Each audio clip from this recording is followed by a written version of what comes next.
Good morning, everyone, and welcome to DataEndure's March Tech Talk edition.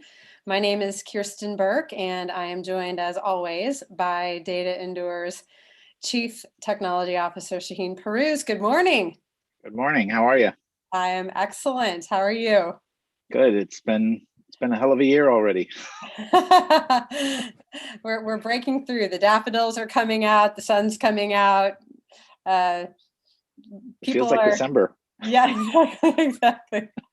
Well, thanks to all of you for joining us. We've got an interesting edition today. Shaheen and I will always gather a couple weeks before this and talk about what we're hearing from customers or what we're seeing in the market that might be relevant to our audience. And one of the things that came to both of our minds this time is replaying some of the conversations we've been having with customers and prospects out there, and as they're going through the mad rush to either stand something up or secure a gap that they've found, to try to do some kind of incident response with something that's happened.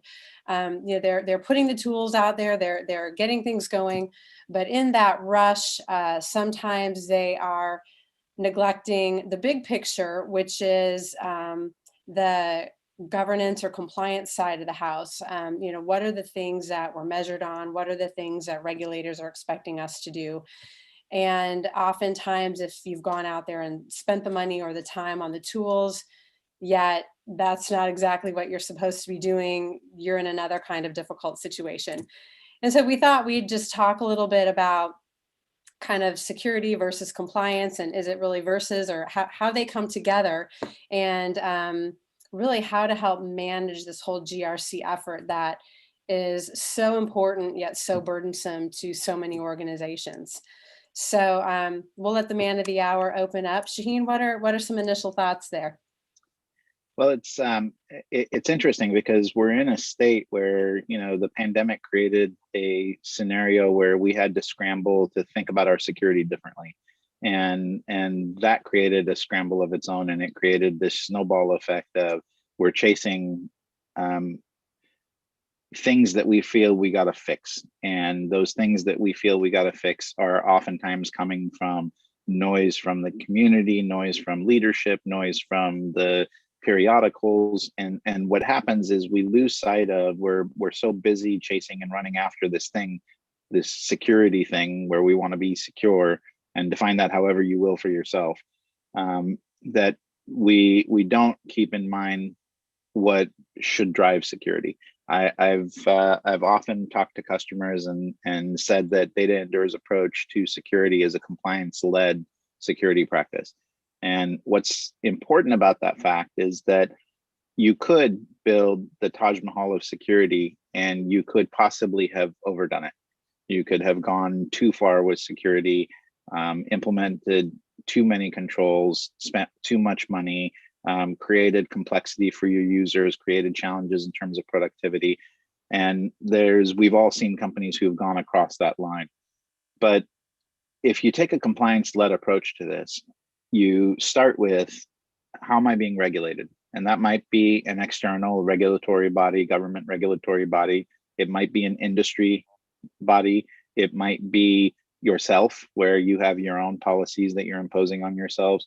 But start with, how am I being regulated? What controls do I have to meet in order to meet that regulation? And how am I complying with those controls? And if that's a starting point, that lays out a roadmap for you and helps you to define your maturity model in terms of how you want to get from where you are to where you're compliant. And then, just like any maturity model, the middle of the road, if we have a 5-level maturity model, the middle of the road is where 80 to 90% of the people are going to end up. And some people want to go further. Some people want to go to level 4 or level 5. That might be driven by their industry. That might be driven by their customers. That might be driven by the government. But those that the maturity level you go to at that point, once you've met the regulatory components, is simple things you can address, and I'm going to say point solutions, but I'm not necessarily suggesting it's a single tool or a single process or whatever. But you have the ability to close gaps much more cleanly against what you want to target to hit a maturity model to grow beyond what your required set of controls are. And your required set of controls should always be dictated by how you're regulated. And once again, there's people on this call who are they're listening to this, are gonna say, I'm not regulated. Everybody's regulated. It might be your CEO that's regulating you, but everybody's regulated. And so it's important to understand what the controls or constraints or policies are for your world and how those things should apply in context of security to meet those controls. And for some people, it's real easy because the government comes down and says, this is the regulation. The credit card companies come down and say, you have to have PCI.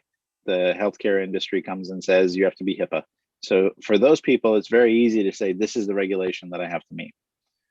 For others, it's different. They might be a service provider and they have customers with every one of those things, and they have to figure out, how am I going to create a control set that is a Venn diagram of those things that covers the majority of those things. And then even beyond that, even for government, this year, the federal government announced that NIST 800-171 isn't enough anymore. You have to become CMMC level 3 certified, which is a superset. It's an additional set of controls. And so it's interesting to think about the changing landscape in compliance, and it's interesting to think about how people are managing this. And being in this space, running service providers for 20 years, I've had to deal with auditors more than anybody should ever have to deal with auditors. And the reality of that is that it, for a long time, was a spreadsheet nightmare. We would track all of the different audits and the different components and the controls and the evidence mapping and all of the things in spreadsheets. And then we would go and in those spreadsheets, we would track what folders on the file server the evidence was stored on. And it was just a nightmare back in the day. And today's modern GRC solutions, of which we offer a GRC as a service as well, make that process a lot simpler and allow us to collect evidence once and apply it to multiple control sets, whereas that was a real pain in the past. And so the reason I say it's easy for those that have a regulation put in front of them and are told to meet that regulation is because there's tools that make it easy, and there's services and people that make it easy. And it's a much more well-known space, if you will, than it used to be 15, 20 years ago. When to hear you talk about this, obviously we have dedicated a lot of these tech talks to security and just the hamster wheel that a lot of people feel they get on, right? You're in business to do something completely different, but because you manage data and because you rely on data, all of a sudden you have to be a security expert, and keeping up and managing it and, protecting, detecting, doing all of that is so difficult.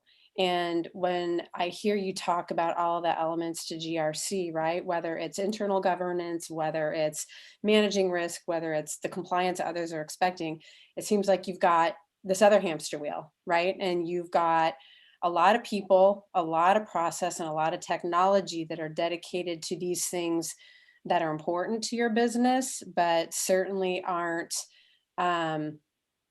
helping accelerate whatever core value that you're bringing to market. And where is that intersection? You've got security hamster wheel over here, you've got compliance hamster wheel over here, and how does an organization wrap their head around this?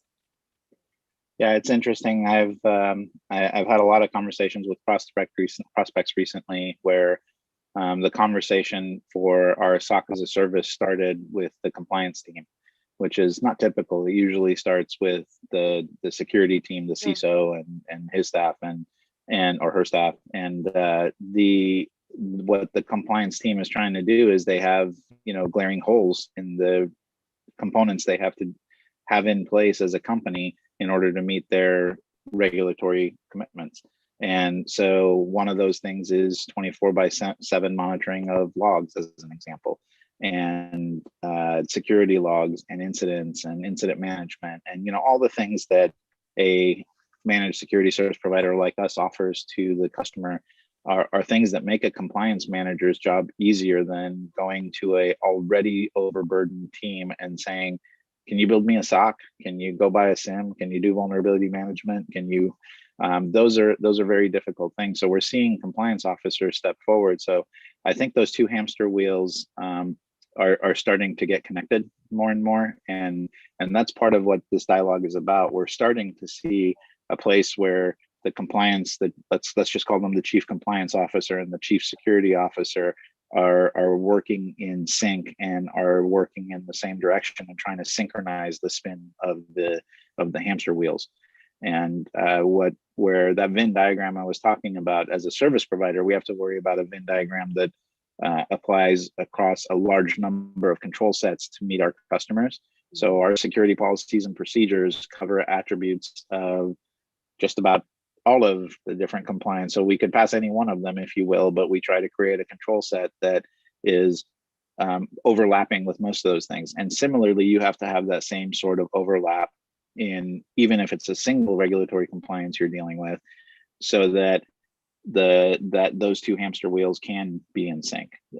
You can't, if they're going in different directions or if they're running at different rhythms, you're going to have problems. One of the hamsters is going to start flipping instead of staying in sync with the other, and things will become challenging. There will become conflict, there's strife, and we've seen that in prospects, and helping both to see, bringing everybody to the table to say, this is going to meet all your security requirements, and this also closes all the compliance gaps, so you're both getting a win out of this. This is not a fight, is one of the ways to try to get those things lined up or synced up. And to do something like that, clearly, if you're in business, you probably have some of this already in process. Whether it's the security or the compliance side of the house. How is it that we can help them start that initial come together? Is it doing some kind of an audit or an analysis to say, here are your gaps? Is it sitting down and where do you start? If you're someone who's saying, I feel this tension, this is becoming a distraction, it's taking more resources than it ought to. How do you start? Where do you start? So that's a great question, and you now have that "Come Together" song stuck in my head. I'll be hearing that all day. Thank you. The one challenge I have that I've seen regularly or consistently is that analysis paralysis that you're describing, which is, I need to evaluate the tools, technologies, partners, everything, and it's going to take me months to do this. And I've always had this challenge with, if I can get the facts in front of me and make decisions based on facts, the fastest I can get to those facts, the better. So it's collecting the information to make decisions from. What we do to address that specifically is we do health checks, which are complimentary mini, let's call them assessments or tests or trials or whatever term you want to apply to it, POCs. But they're functional demonstrations that last a very short period of time. They're almost all 14 days. We have them for our security practice, we have them for compliance, we have them for our storage practice, for our backup and recovery practice. So all of these health checks are really designed around helping a customer quickly answer questions that they may or may not have thought about asking, or they know them intimately and intuitively, but they're not putting them in front of them in a decision matrix. And so based on our background and our experience, we're asking these questions, or we're running the tools to collect the data to answer these questions. And we present to the customer our findings in such a way that they can say, I understand. And in the case of our compliance health check, I see the gaps I have. And if you can tell me the gaps on this very small subset of controls, you can probably help me understand the gaps on the rest of them. And we also offer a mapping of gaps to resolution of those gaps. How do you close those gaps? Whether it be through products or professional services, or many times for our customers, given that we're a managed security service provider, it's our managed services. So it's the ability to highlight, and not in a negative way. This is to put a flashlight on the gaps is what I'm talking about when I say highlight. And once you have visibility of those gaps, some they know intuitively, some are surprises, but at least you have them in front of you and you know what the universe of things you got to focus on are.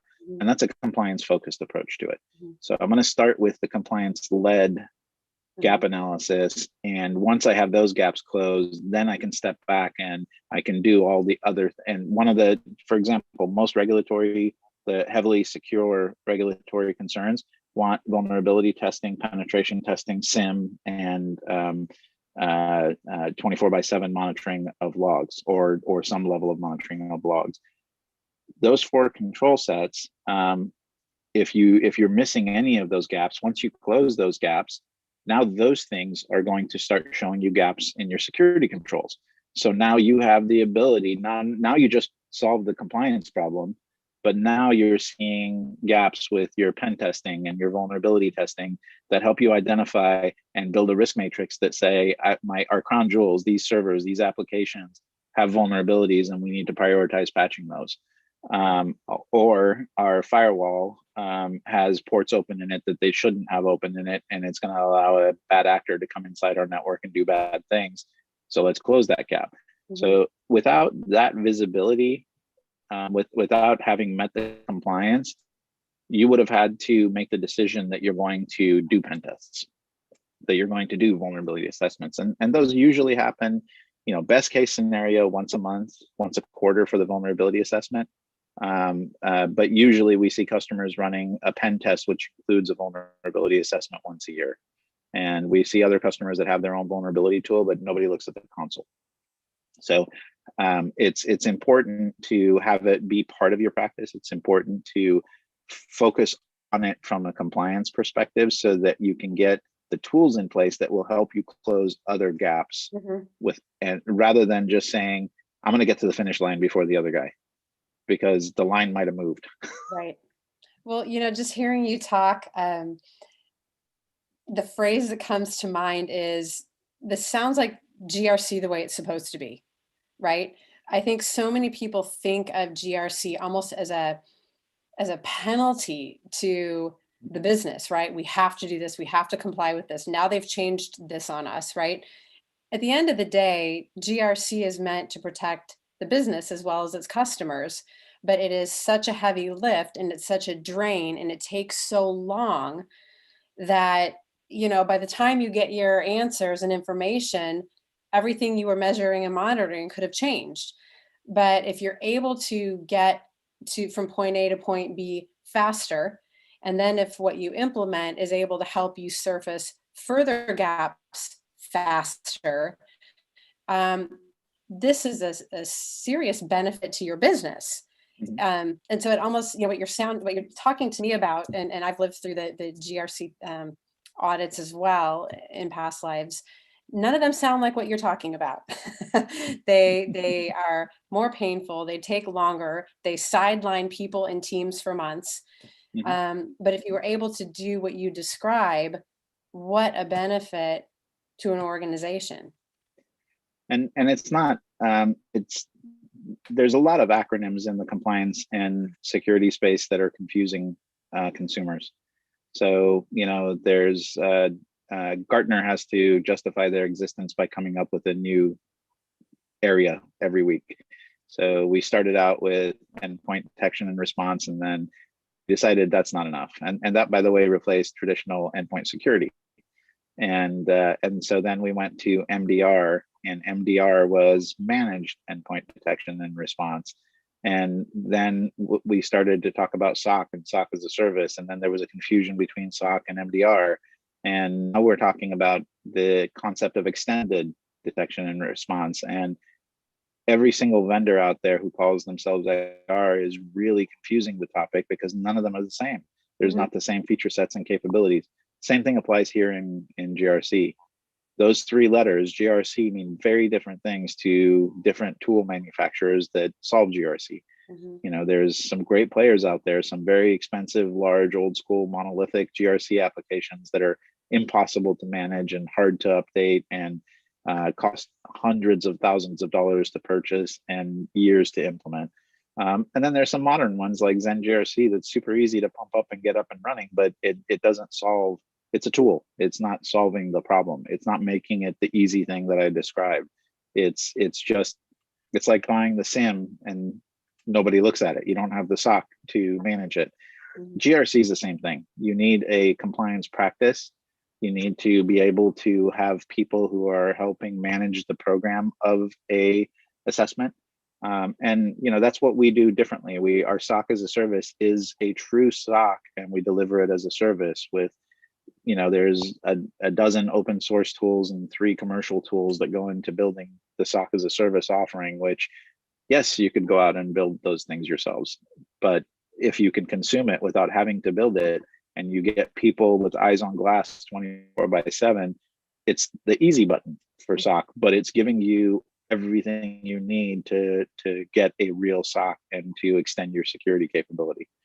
Similarly, you can get a GRC tool that meets the need, but if you don't have people who are actively managing it, program managing it, the GRC tool isn't going to fix your problem.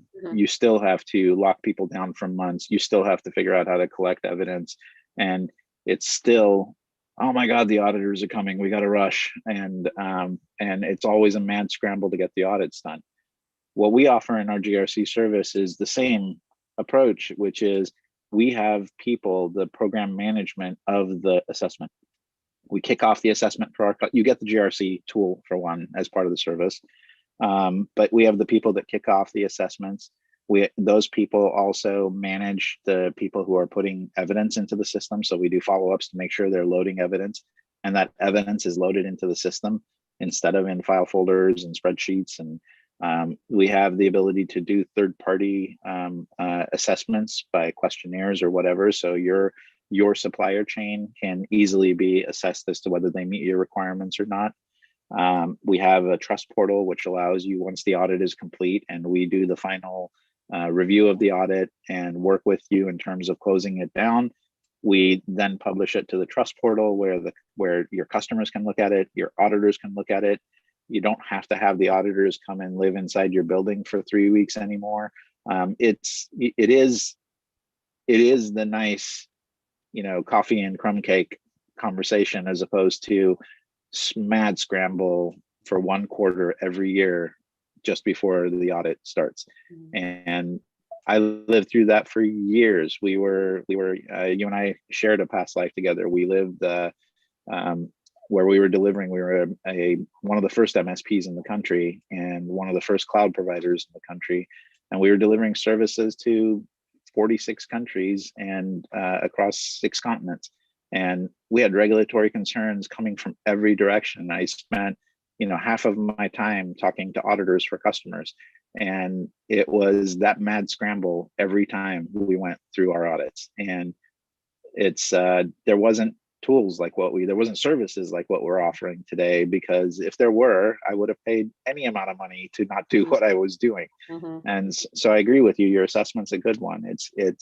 We are making it sound easy, and it's not to say that there's not some work. It's not to say that there isn't some lifting that has to be done, but we do the majority of the heavy lifting. Well, and I think similar to how we talk about cybersecurity and the challenges that organizations have there, our goal is to help give our customers a time advantage. So instead of the hustle to keep up, the hustle to defend themselves, not knowing something's wrong until it's too late. And from a GRC perspective, if you approach it as a managed service instead of, as you described, analyzing, buying the tool, the people, everything, you get a time advantage as well. Not only for your internal resources and what they're focusing on, but truly, GRC's intent is to help an organization early identify, is something wrong? Is there a gap? Whatever. And the longer it takes you to get to that is a problem, right? And take a look at the penalties you get from some of these regulatory bodies, right? How long did you know? How long did it take you to fix? So having a time advantage on the GRC side also is so beneficial to organizations, and then to anybody who they're interacting with that might be at risk. So it sounds like the time factor here is a value that these organizations get that maybe they haven't put enough value on, or maybe 100, not known that they can have. 100%. And we always say it's all about time, and it is. It's in every aspect of cyber resilience. It is all about time, and compliance is a lens to look at cyber resilience. And it's a lens with a light that allows you to expose gaps without having to intuit that there's gaps there. Mhm. It's you're getting a roadmap. You're getting a blueprint that says do these things. Mhm. At a minimum, do these things, and that's a huge help from my perspective. Any guidance I can get, and if we can shift our thinking, like you hinted, from this is a punishment to these are tools that I can take advantage of. I'll give you a similar a simile. I was asked to go to a course, a finishing school of sorts, and I assumed that finishing school was a punishment for a long time. And then just before I went, I changed my perspective, and forever since then, it has changed the way I interact people. It changed the way I do things, and it's the ask I would put out to the security and the compliance community is change your perspective on compliance. Look at it as not a punishment, but rather as a tool that will help you achieve what you're trying to achieve faster. Mhm. And that will change everything for you. And forever you will be ahead of the game instead of trying to play catch up. Mhm. Well, thank you. And it sounds like for organizations who are interested in this, or who at least want to learn more, there is a health check available to them that Mhm. if they were to reach out via our website, via our web chat, um, that's something that we could help connect them with and get them going down this path. Is that correct? That is correct. That's correct. Awesome. Fantastic. Well, Shaheen, thank you. I always say this, I always learn something from you every time we talk, even though I spend a lot of time with you off this call. So thank you very much. And thanks to everyone for joining us. We wish you a happy end of March, and we will see you again in April. Thank you. Bye, everyone.